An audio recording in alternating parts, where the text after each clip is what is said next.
this recording, I want to talk about a question that I've heard more than once in the last few years, and most recently in the Testing Festival conference. And it wasn't actually addressed by anybody, I don't think. We didn't have time to cover it. And the question is leadership learned or is it innate? Now, I'm guessing this is people asking themselves whether they are ready to lead and what they need to do to make this step from being a team member to maybe a team leader, or to just be a leader in any other way, I should say. And the question I guess you want to ask oneself is like, do I have it in me to be a leader or not? And I've heard a lot of talk of born leaders, and am I one of those? Not very likely. And if I'm not one of these born leaders, am I destined ever to lead? Or can you learn leadership in some way? I mean, this is kind of the dilemma that a lot of people have in their career, where they may choose to make the step up to leadership and management, I guess, or may decide, you know what, I think I'm better off being a practitioner and learning my craft and becoming more professional day by day, but by learning their craft in a more systematic and sophisticated way, and adding to their value in that way. Now, I want to just introduce a couple of quotes which are kind of slightly tongue-in-cheek, but I think might set the scene a little bit. I mean, Shakespeare famously wrote, "Some are born great, some achieve greatness, some have greatness thrust upon them." And I've kind of paraphrased that to say, some are born leaders, some achieve leadership, some have leadership thrust upon them. And you might be in the situation where your organisation has put the finger on you to become the leader of your team, or you've angled after having a leadership role and suddenly you have an individual, one person in your team. And that was my experience many years ago, where my first leadership role was to have one person in my team. Which I guess was easy, but then again had its own difficulties. But I want to talk briefly about what exactly is leadership by just referencing a few leadership quotes, and there are millions on the internet. And really, I just want to set the scene of the range of kind of perception of what leadership is. And the first one is a kind of a semi-serious one. Benjamin Disraeli famously said, "I must follow the people, am I not their leader?" So perhaps this was tongue-in-cheek, but perhaps he really thought that he had to see where the world was going and he would follow the world and then claim leadership from that perspective. Not very sophisticated. Another one was Max De Pree, who said the first responsibility of a leader is to define reality. The last is to say thank you, and in between, the leader is a servant. So again, this is like servant leadership kind of mentality that has emerged over the last few years. Patton, the World War II general, famously said, "Lead me, follow me, or get out of my way," which is a very abrupt and assertive position to take, of course. Ken Kesey, the chap who wrote One Flew Over the Cuckoo's Nest, a fantastic book and movie, suggested that you don't lead by pointing and telling people some place to go. You lead by going to that place and making a case. And I think this is closer to what leadership is about. It's about taking a position and then inviting people to follow you. And this is what leadership is, that you have to make the first move and to invite people to join you. And it might be a simple thing to invite them or cajole them or encourage them, but it's also a very complex thing to influence people and to persuade people to follow you. This is part of the art of leadership, if you like. Again, a very common phrase that's often quoted about leadership is, you don't need a title to be a leader.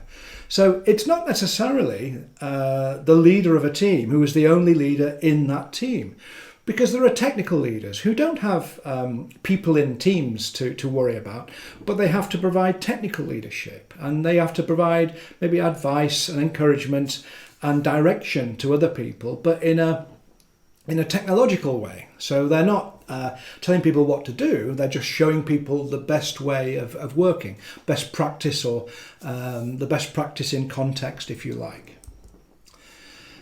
Eisenhower, who led the D-Day landings, has very many famous quotes against his name. And he suggested this: the one quality that can be developed by studious reflection and practice is the leadership of men. And he's saying that you have to work at it. It's not necessarily an innate ability. It's something you have to work at. So even Eisenhower himself, who led hundreds of thousands of men into battle, suggests the same thing, that leadership can be learnt and practiced. Ralph Nader also, I think, very well said, I start with the premise that the function of leadership is to produce more leaders, not more followers. Again, his perspective is that the goal of leadership is to bring the whole team with you and to encourage your team to lead in their own way so that everybody can become a leader in time. So one of the roles of leadership is to coach or mentor your team, to encourage them to become more professional in a technological sense, in a technical sense, but also to take up the baton and become leaders in their own right. And this is a positive thing for a whole organisation, to encourage growth in the people who work for it. So I think you can work on leadership. It's not necessarily something that is innate. It's not something that you can just read out of a textbook. I think you have to work on it and develop it over time. And you make mistakes and you have to learn from those mistakes. It's not about an inborn personality trait or anything like that. Everybody has to practice this skill, and I think it's a skill. You need to develop your own leadership skills. And I guess that's the way to think about this. Now, the most obvious skill is communication, and the best leaders are great communicators. That's just obvious. I think you would agree if you look around at the people in your organisation who are good leaders or who are perceived to be good leaders. They're good talkers, but they're also good listeners. You know, they know how to get their message over, but they're also listening to their teams and listening to people from outside the team to try and figure out what they do next. So it's about sort of the regular communications, but it's also about reading the mood of your team. So if you have a team that's under a lot of pressure, you need to keep your eye open for the kind of telltale signs of frustration or anger or success as well. So you need to listen up to the people in your team and ask them regularly what's going on, how they're getting on, are they making progress, how does it feel to make progress or to have the challenges they've got right now. This can be learned. Now, team working is obviously another major aspect. You've got to understand how to interact with a team, but also to take the lead role and direct the team, if you like. Now, as speaking from experience, I'm not a person that really enjoys working in teams. I like to do everything myself. I almost don't trust people to work for me, even though I've led teams over the last 30 years many times. It's not easy for me, so I had to learn how to delegate, for example.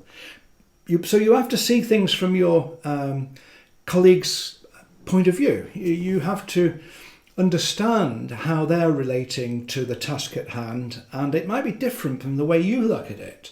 So you have to kind of see things from their point of view, and that's a regular challenge for us all, because it's hard to look through the eyes of other people. But in your team, it's a bit like a sports team very often, where the work of the team is split between specialists. So in a soccer team, you have attackers and defenders and a goalkeeper. There are different roles, different specialisms. And in your team, which is not necessarily homogeneous, everyone's different, the tasks might be the same. Or it might be everyone's got a very similar skill set, but the tasks to be taken on are varied. You need to bring people together to gel and to delegate the work if you have to, if it's not obvious who should do what. And so you have to communicate a vision, you have to understand the mood of the team and act accordingly. You have to be sensitive to people's feelings about what they enjoy doing, what they don't enjoy doing, but also what they're good at and what they're not so good at. And some people enjoy the stuff they find hard and other people hate that stuff. You have to be sensitive to these kind of personal differences, if you like. Now, the other angle is like if you're the leader, you have to be the thought leader as well, in some respects. Now, not necessarily the technological thought leader, but you have to see where the team is going before the team does. So sometimes you know what the goal is, but getting towards that goal is not always an easy thing to define, to describe, and so on. So one way of looking at it is it's about leadership, sure, creativity and innovation. And you're kind of the creative person in the team with respect to making the team succeed. So you might not be the technical lead, but you have to bring your practitioners together on a journey, and you have to figure out what that journey looks like. And this requires creativity and sometimes innovation. So the way you solve problems with respect to that journey is different from the technical practitioners in your team. So one of the ways that we have to become creative is we have to look at things from a different point of view. Now, that might be by listening to the people in your team and listening to their points of view to get almost a consensus on how the team should make progress.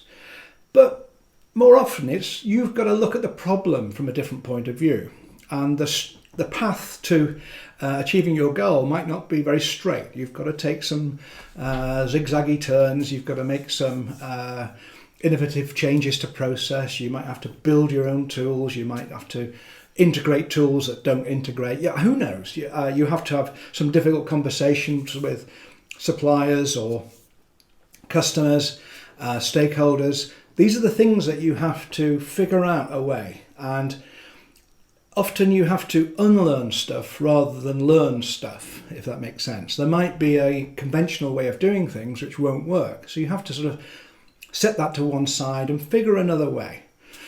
So creativity comes from trying things out, and if you like, there's a bit of experimentation and you want things to work first time, but often they don't. You have to accept that sometimes you're going to fail. Maybe you'll fail more than you succeed, but you'll get there in the end.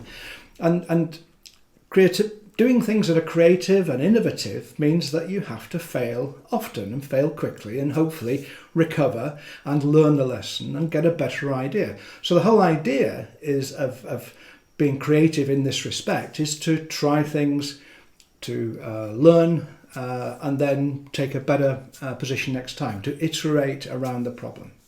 So firstly, don't be afraid to fail. You will do it. But secondly, you've got to learn from those experiences. Now, another angle from this is how you improve, of course, and watch other leaders solve problems. So there'll be other team leaders as peers of yours, but your manager is a leader of some description, and there might be people who follow you who are also leaders of their own teams. Watch them in operation, see how they make progress, and ask their advice. Ask them how they dealt with a particular problem that you may have coming up, that you can foresee coming up in your direction. Another thing is you aren't perfect. No one is perfect. You have your own biases and prejudices. You need to understand what these biases and prejudices are. You need the self-knowledge to understand where you have blind spots and where maybe you've made mistakes in the past through assumptions that clearly aren't appropriate in the current circumstances. You're the ideas person in some respect because you've got to come up with the suggestion, the proposal, the mission for your team. And every idea you have is wrong, but ideas are useful. Some ideas are useful. You just need to iterate towards a solution. And it's not an easy thing to do, but coming up with the mission for your team, even if it's just the work for the next 48 hours, sometimes it's quite hard to articulate what that mission is. But this is the challenge of leadership. Finally, I have to say, the best way of learning how to lead is to be led by a good leader and observe them. Certainly to watch others lead. This is the way to improve what you're doing, and to listen to your team and ask them, how am I doing? And it's a hard question to ask and sometimes a hard answer to listen to. but you have to pay attention to the people who supposedly are following you. If they're disinterested, not following, you know something's going terribly wrong. So they're the only people who can tell you what they think is going wrong. Find a coach or mentor, or both. Sometimes the coach or mentor might be your boss, and they may be very willing to do this and have the time to give you some time to support, to answer your questions, to give you some advice and direction and so on.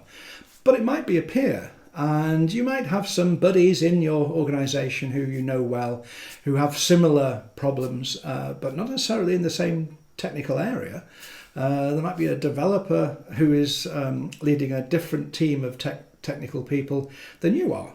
But the developer lead might help you out because the problems you need to resolve are human problems. They're not usually technical problems. Observe your team. Listen to your team. Listen for the telltale signs of frustration, as well as enthusiasm, of reluctance to do things, or unhappiness.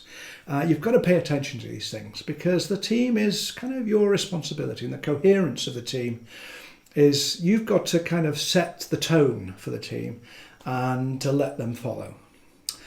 So listen again, and then act. Okay.